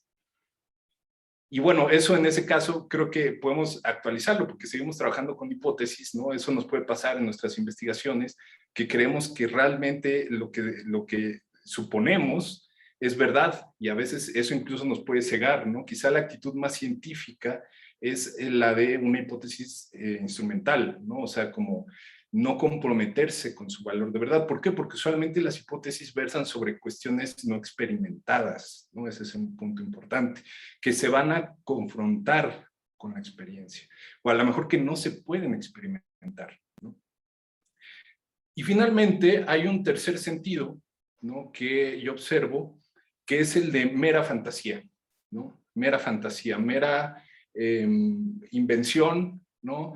Que me parece que es el sentido que utiliza Newton cuando dice hipótesis non fingo, ¿no? Algo que analiza Cohen de manera muy precisa y dice, bueno, es que Newton no pretende comprometerse con la idea de que de plano no hay que hacer hipótesis, ¿no? El punto es que no hay que fingir hipótesis, es decir, más bien se refiere a hipótesis fingidas, inventadas, cosas que son producto de la fantasía, ¿no? Entonces, creo que habría estas tres formas, que, claro que muy probablemente podamos encontrar más, y bueno, ya les he propuesto algunas ocasiones esta clasificación, y claro, está abierta a debate, pero bueno, la quería pues presentar porque es como, digamos, lo que se puede extraer del texto que les voy a leer. Les voy a leer algunas partes. Este texto, de hecho, ya se va a publicar porque, bueno, como ustedes saben, este congreso iba a ser hace un año, entonces estas investigaciones empezaron hace un año y medio. Entonces este texto ya, pues no es que esté acabado, ¿no? Justo lo presento para continuar y quizás hacer otro texto, pero ya va a ser publicado. Si a alguien le interesa, en la revista latinoamericana de filosofía del Centro de Investigaciones Filosóficas de Argentina. Entonces, bueno, les voy a leer nada más algunas partes y las voy a comentar. El texto se llama Una hipótesis sobre la hipótesis en Hume, el papel de la intuición, ¿no? Entonces, aquí, la hipótesis, ¿no?, que está ahí detrás, es que las verdaderas hipótesis, estas hipótesis donde nos comprometemos con el objeto hipotético, se distinguen por la intuición. O sea que sí hay algo que nos permite discernir hipótesis antes de su confrontación, porque digamos, ahí ya se demuestra propiamente dicho, o tiene su función epistémica preeminente la hipótesis, en el momento en el que se contrasta, se confronta en la experiencia y entonces se dice, sí, pues sí, explica, entonces se sigue manteniendo, ¿no? aquí la cuestión es solamente esas experiencias, es decir, solo a futuro podemos saber si tiene algún valor epistémico esa hipótesis. Yo lo que sostengo es que no, por lo menos en el caso de Hume, tendría que ser, si es que hay alguno, ¿no? Alguna facultad o algún criterio para discernir hipótesis antes de su contrastación, sería la intuición. O sea, que hay hipótesis donde se originan por intuición. Y es algo también, regreso o me adelanto otra vez a cómo investigamos actualmente, ¿no? Ese uso de la intuición que es muy común, ¿no? Y después de ahí surgen las hipótesis. Digo, creo yo que es una forma de investigar, a lo mejor habrá otras. Claro, aquí el problema es que la intuición puede ser engañosa, es decir, con base en el mismo Hume, a veces recurre a la intuición para justificar la verdad de algo. Pero él mismo habla de falsas intuiciones. Habla de falsas intuiciones. O sea, existe, es decir, critica a personas que creen que ciertas cuestiones son verdaderas por intuición. Y él dice, es una falsa intuición. Entonces, ahí tenemos un problema. Y por eso también, aunque estemos comprometidos con la verdad del objeto hipotético y pensemos que hay una verdadera hipótesis, no podemos afirmarlo a cabalidad, no podemos decir esto es un conocimiento ni probabilístico ni demostrativo, ¿no? Porque es intuitivo y la intuición a veces falla, ¿no? Yo creo que a muchos de nosotros nos ha pasado es que tenemos algo que creemos que es una intuición y resulta que no era una intuición. Es difícil discernir intuición, ahí en ese ámbito es muy difícil. Ahora, súmale que la intuición solo la tengo yo, ¿no? La intuición solo la tengo yo, entonces los demás no tienen esa intuición, no necesariamente, a veces puede ser que sí, pero no es algo que en principio sea compartido, ¿no? Entonces, bueno, David Hume no ofrece una teoría explícita de la hipótesis. Sin embargo, en su obra pueden encontrarse varias hipótesis explícitamente reconocidas como tales. Algunas de sus doctrinas son presentadas por él mismo como hipótesis. Por ejemplo, la doctrina de cómo las ideas abstractas representan múltiples entes concretos. La doctrina de que la creencia es la vivacidad de la concepción. La doctrina de la creencia en general. Y la doctrina de que el placer y el dolor se relacionan con la constitución natural del ser humano. Hay muchas más, pero aquí menciono algunas. Hume no está totalmente en contra de las hipótesis, aunque habla en contra de ellas en varias ocasiones. Ahí tiene un espíritu muy newtoniano. En algunas ocasiones despotrica en contra de las hipótesis, pero él mismo sostiene hipótesis, ¿no? Entonces es complicado. Para entender esta aparente inconsistencia, distinguimos a las hipótesis epistémicamente valiosas de las conjeturas y las meras fantasías. Cuando Hume habla negativamente de las hipótesis, no se refiere a las hipótesis epistémicamente valiosas, sino a las conjeturas o a las meras fantasías. En todo caso, Hume considera que las hipótesis deben someterse a examen riguroso. No, el hecho de que algo sea una hipótesis implica ya una cuestión de que hay que examinarlo, ¿no? Y que una hipótesis que no se acompaña de observación y experiencia es mera conjetura. Pero me pregunto, ¿la confirmación empírica es lo único que distingue una conjetura o una fantasía de una hipótesis epistémicamente valiosa? Ya que no contamos con una teoría explícita al respecto, no hay una teoría de Hume sobre la hipótesis, vamos a ofrecer un panorama de su teoría del conocimiento con la intención de plantear una hipótesis sobre la hipótesis en Hume, a saber, la siguiente, que si una hipótesis tiene valor epistémico, este valor epistémico tiene que provenir de la intuición. No llego a afirmar que Hume afirme, porque no lo hace, que las hipótesis que él sostiene provienen de la intuición.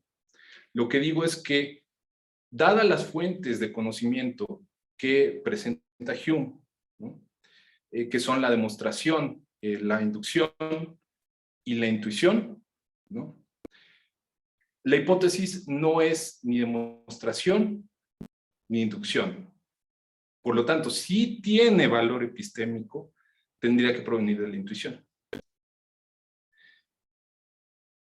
Bueno, el tema de la hipótesis ha sido poco abordado en la literatura especializada sobre Hume, así como el tema de la intuición.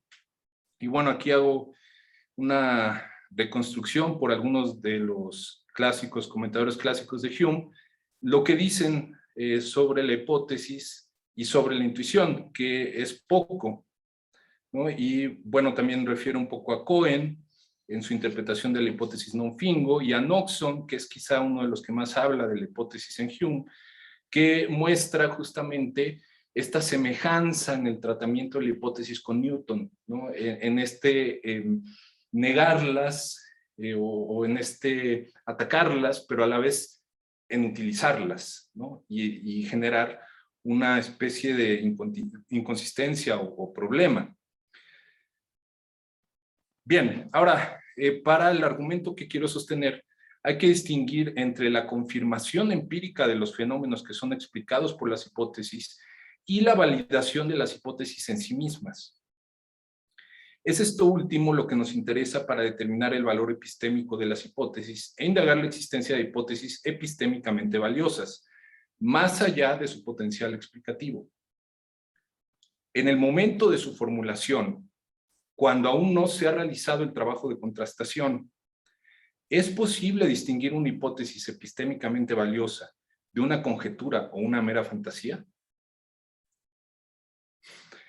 A continuación, argumentaremos que si esto es posible en el pensamiento, en el contexto del pensamiento de Hume, solo puede serlo gracias a la intuición. En efecto, si las hipótesis en sí mismas fueran verificables, entonces constituirían experiencias en el contexto del pensamiento de Hume, de manera que no tendría sentido buscar otras experiencias, aquellas que supuestamente son explicadas por ellas, por las hipótesis, para confirmarlas, ya que por sí mismas las hipótesis constituirían experiencias tan válidas como las experiencias que explican, ¿no? Entonces no pueden ser experiencias porque explican experiencias, ¿no? Sin embargo, toda hipótesis está sujeta a contrastación o confirmación empírica. Implica una búsqueda de experiencias que la confirmen. Y es que las hipótesis epistémicamente valiosas no constituyen en sí mismas experiencias. Mi argumento completo es el siguiente. Uno, si una hipótesis en sí misma, que aquí es importante, ¿no? No me estoy refiriendo al valor epistémico de aquello que explica o si aquello que explica puede ser verdadero o puede haber verdad en aquello que explica. Me estoy refiriendo al valor epistémico de la hipótesis en sí, de lo que postula la hipótesis, del objeto hipotético. Si una hipótesis en sí tiene valor epistémico para Hume, este valor tiene que provenir de la demostración, de la experiencia o inducción, o de la intuición, que son las tres fuentes del conocimiento para Hume. Dos, el valor epistémico de una hipótesis en sí misma no proviene de la demostración ni de la experiencia. Eso se desarrolla en el segundo apartado. Por lo tanto, tres, o las hipótesis en sí mismas carecen de valor epistémico, ojo, dejo abierta la posibilidad de que carezcan de valor epistémico en sí mismas, o bien su valor proviene de la intuición. Bien. Hume ofrece dos divisiones relativas a la razón humana. En el Tratado de la Naturaleza Humana divide a la razón en tres clases: conocimiento, pruebas y probabilidades. Cada una de ellas implica un grado de certeza distinto. En la investigación sobre el entendimiento humano, por su parte, afirma que todos los objetos de la razón humana se dividen naturalmente en dos clases: relaciones de ideas y cuestiones de hecho. La primera división aplica directamente a la razón y da como resultado grados de certeza, mientras que la segunda aplica a los objetos de la razón. Estas dos divisiones no son incompatibles, puesto que los dos últimos elementos de la primera tienen su correlato en el segundo elemento de la segunda, es decir, las pruebas y las probabilidades tienen por objeto cuestiones de hecho.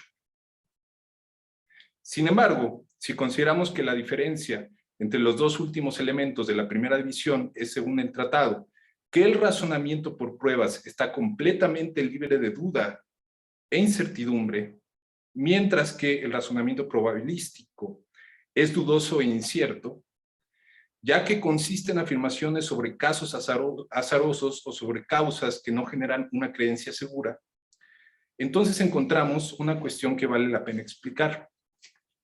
Según la argumentación de la investigación, los razonamientos sobre cuestiones de hecho carecen de un fundamento racional. Por lo tanto, el razonamiento por pruebas, en la medida en que se refiere a cuestiones de hecho, carece de fundamento racional, así como la certeza que implica. Entonces tendríamos que aceptar la existencia de una especie de razonamiento cuyo fundamento no es racional, que, sin embargo, produce un alto grado de certeza, en cierto sentido comparable al de la demostración, ¿no? Entonces, tenemos digamos, sobre cuestiones de hecho, puede haber, o en general hay, razonamiento probabilístico, ¿no? Razonamiento probabilístico, pero también Hume acepta que hay razonamiento por pruebas. Es ahí muy problemático.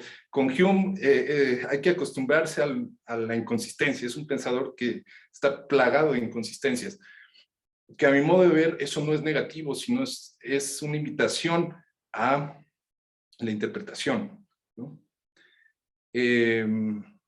Pero bueno, aquí la cuestión es que este razonamiento por pruebas, aunque se refiere a cuestiones de hecho, al referirse a cosas que siempre han sucedido, ¿no?, genera un grado de certeza semejante al de la demostración, ¿no? Semejante a la demostración, que es otra raíz u otra fuente del conocimiento, donde las verdades son absolutas, o digamos son certezas absolutas, podemos decir.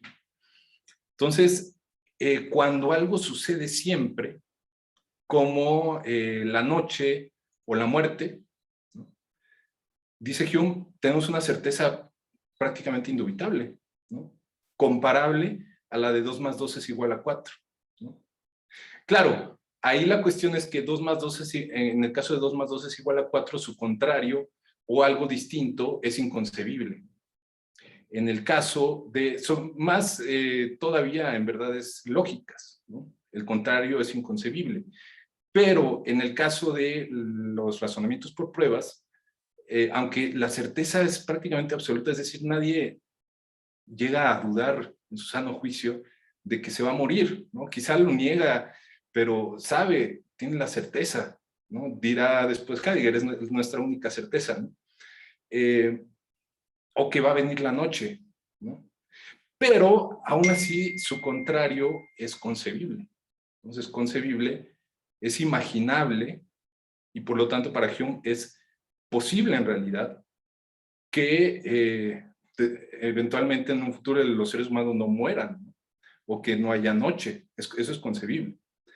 Pero el grado de certeza que implica en mí es muy parecido, el de una verdad demostrada y el de una prueba, como le llama, que sería algo que siempre sucede, siempre ha sucedido igual, ¿no? Bueno, para comprender lo anterior es importante distinguir la certeza del fundamento de la certeza. Una certeza puede ser racional aunque no tenga un fundamento racional.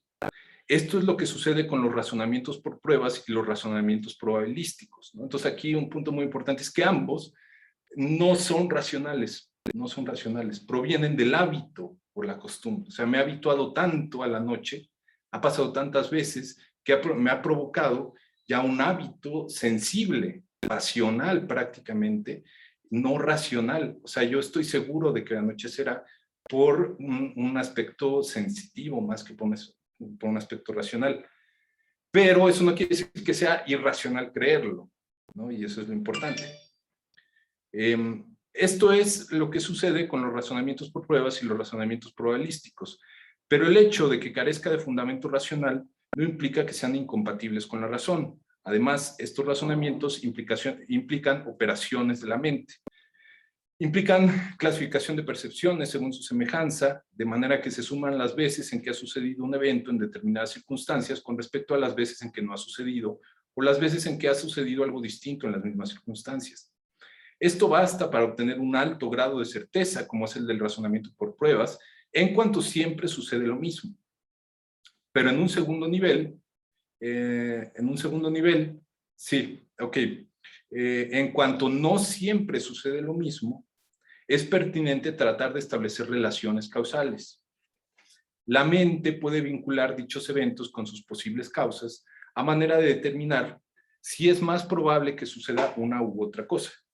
En efecto, existen eventos que siempre se presentan, como decíamos, la noche y la muerte, por lo cual generan un alto grado de certeza, cuyo establecimiento no implica la asignación de una causa. No tengo que pensar en la causa de la noche o de la muerte para creer que va a suceder.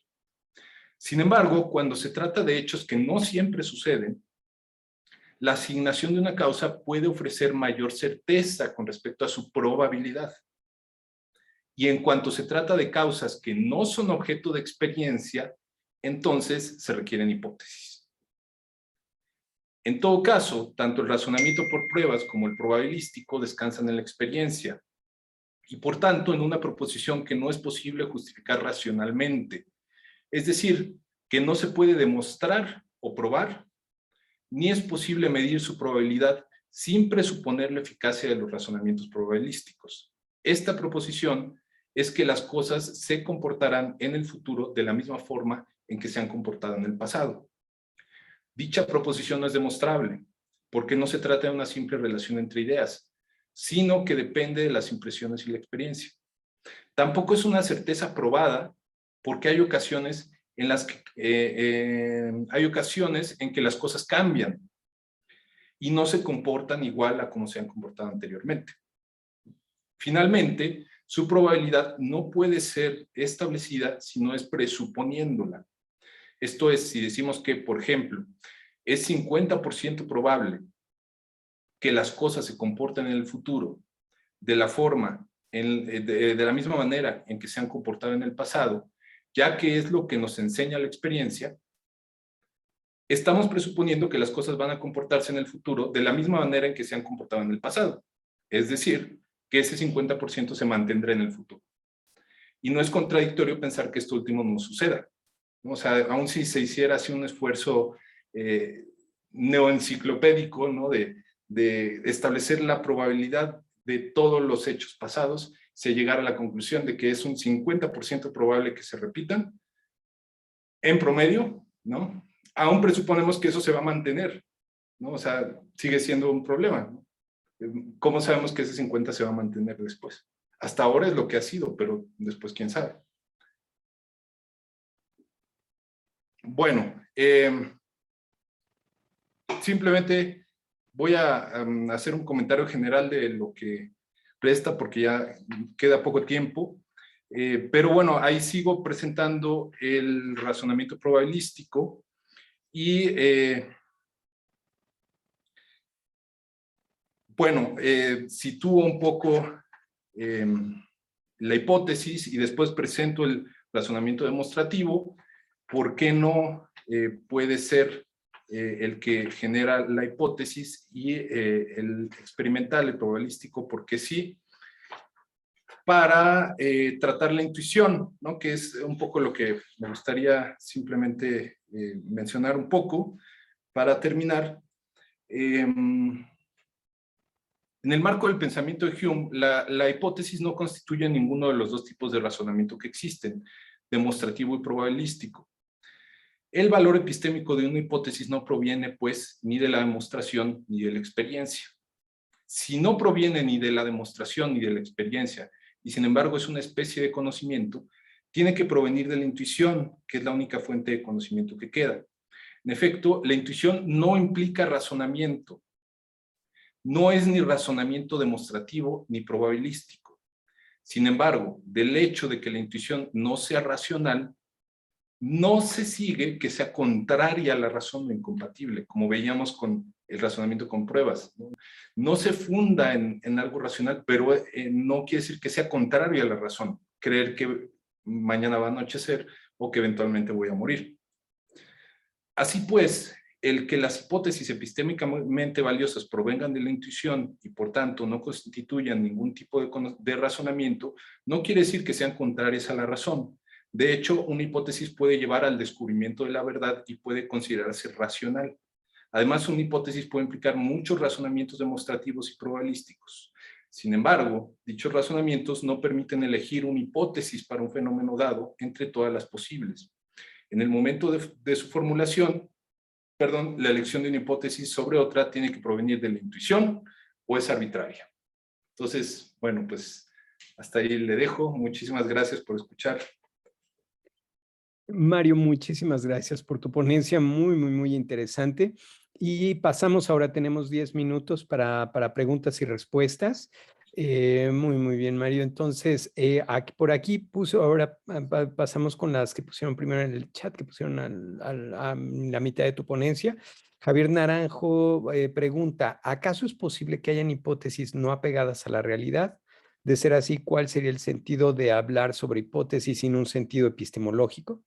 Y pregunta después, ¿a la falsa intuición se le podría llamar conjetura? Quizá en Popper sí, aunque creo que el mismo Popper no estaría de acuerdo en las falsas intuiciones. Sí, Mario, adelante y después le damos la palabra a la... Muchas gracias. Muchas gracias por las preguntas. Bueno, no te sabría decir, Javier, de Popper, pero en Hume tampoco es muy clara esta terminología, ¿no? O sea, él no usa conscientemente una teoría de la hipótesis ni de la intuición, ¿no? O sea, no hay tal cual estrictamente teoría de Hume explícita al respecto. Pero, bueno, aquí la cuestión es una mera fantasía, ¿no? Una mera invención. ¿Podría ser considerada una hipótesis? Es muy buena pregunta. Creo yo que sí, a lo mejor no desde la perspectiva del que la formula, ¿no?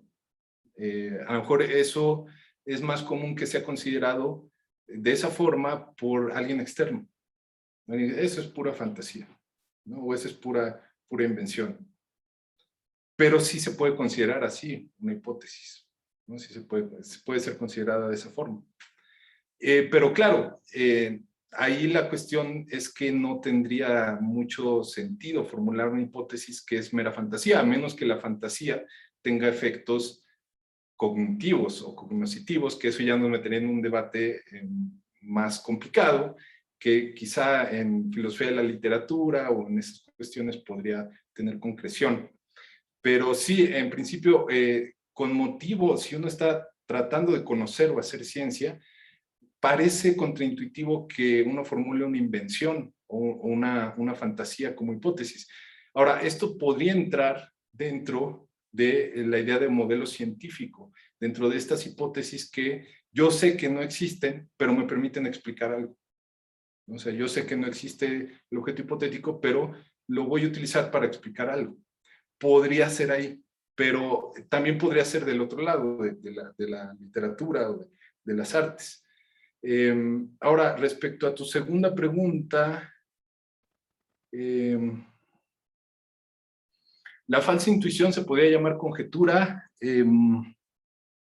Pues podría ser, ¿no? Es que aquí, bueno, no es exactamente lo mismo.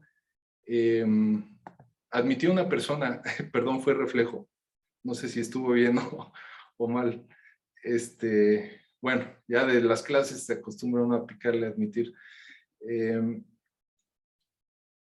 Lo que pasa es que conjetura me parece que es más sinónimo de hipótesis, ¿no? Y aquí intuición no es exactamente, no sería lo mismo que hipótesis. Intuición sería, digamos, la fuente de la posible validez de la hipótesis, ¿no? Entonces, quizá en un uso común sí a una falsa intuición podrá llamársele conjetura, lo cual abonaría más a la hipótesis que presento, ¿no? Que una hipótesis tiene que ver con la intuición, ¿no?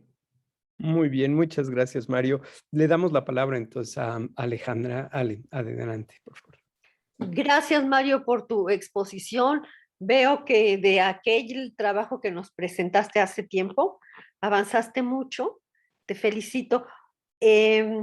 Mira, a mí me dejas pensando en si la hipótesis valiosamente epistémica requiere de la intuición. Parece que así lo has planteado. Pero a mí no me queda claro qué es intuición. En el caso de de Hume. Entonces, allí tenemos un serio problema, porque por lo siguiente, porque como tú mismo nos has explicado y también hoy Hernán Miguel lo hizo, hay hipótesis que pueden ser falsas, pero que instrumentalmente nos pueden llevar a conocimientos que sí son verdaderos, ¿no? Y tú también así nos lo has hecho ver. Entonces, esto complica la situación, porque, Sí, repito, entonces, una hipótesis epistémicamente valiosa requiere de la intuición. ¿Y qué es la intuición?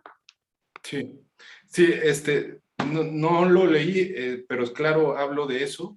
La intuición, según Owen, no la define Hume, o sea, sí habla de ella y se puede sacar una definición que Owen ofrece, por ejemplo, que es la relación, la conciencia directa de una relación entre ideas, de relaciones entre ideas. Conciencia directa de relaciones entre ideas. En ese sentido, es una noción de intuición muy concreta, si te fijas, porque Hume tiene mucha claridad en qué relaciones de ideas son válidas y cuáles aplican. Entonces, no es cualquier cosa la intuición, es una conciencia directa o inmediata de relaciones entre ideas. Pero no de todas, no de todas, que es algo que creo que la definición de Owen no recoge, porque no todas las relaciones entre ideas son apropiadas para una intuición, ¿no? Pero sí, la noción general es esa, la conciencia inmediata de relaciones entre ideas. Oye, pues entonces a mí me parece que esta parte, merecería mucho la pena que también la pudieras exponer en tu trabajo, en un trabajo más amplio del que ya entregaste a la revista y que nos Sí, vas a entregar a nosotros claro, para el libro. exactamente, ya tengo tarea. No, realmente que me ha gustado mucho, Mario, tu avance y creo que es muy rico y por ello puedes profundizar en algunas cosas como la que hemos mencionado ahora. Muchas Claro, gracias. muchísimas gracias, Ale. Gracias, sí, Muchas tomo nota gracias. y a desarrollar. Muchas gracias, Ale. Y damos la palabra ya la última intervención a Raúl. Adelante, Raúl. Sí, gracias, Mario, por la presentación. Y a mí me sigue pareciendo muy sugerente la distinción y categorización de estos tipos de hipótesis. Yo tenía una pregunta similar a la doctora Alejandra sobre intuición, si se podía entender como experiencia o en qué sentido se podría entender. Pero bueno, lo has comentado un poco ya. Y también también, bueno, la presentación me invita a pensar en si para Hume el conocimiento el conocimiento en general podría ser hipotético o podría pensarse que todo el conocimiento podría ser hipotético. Entonces, pero bueno, me pareció sugerente, gracias. Muchas gracias, Jair. Muy interesantes ambas preguntas. La primera, yo creo que es fácil ciertamente de responder. No, la intuición no es experiencia para Hume, es una cosa distinta. Porque es la conciencia inmediata de relaciones entre ideas y la experiencia no es una conciencia inmediata, ¿no? Es mediata. Por ahí iría la distinción. Pero la segunda, bueno, esa también sería llevármela de tarea.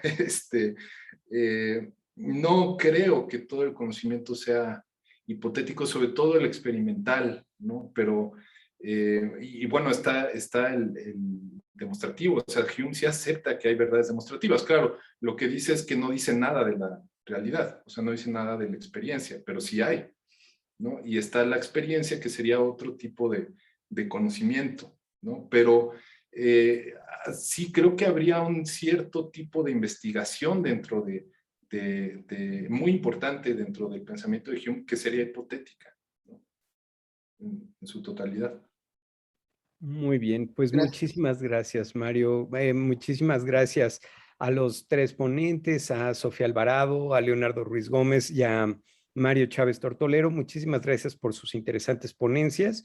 Y los invitamos para que el día de mañana a las 11 de la mañana tenemos ya la última mesa de este simposio de filosofía moderna y la última mesa será la mesa 7, hipótesis y miradas filosóficas siglos XVIII al XX.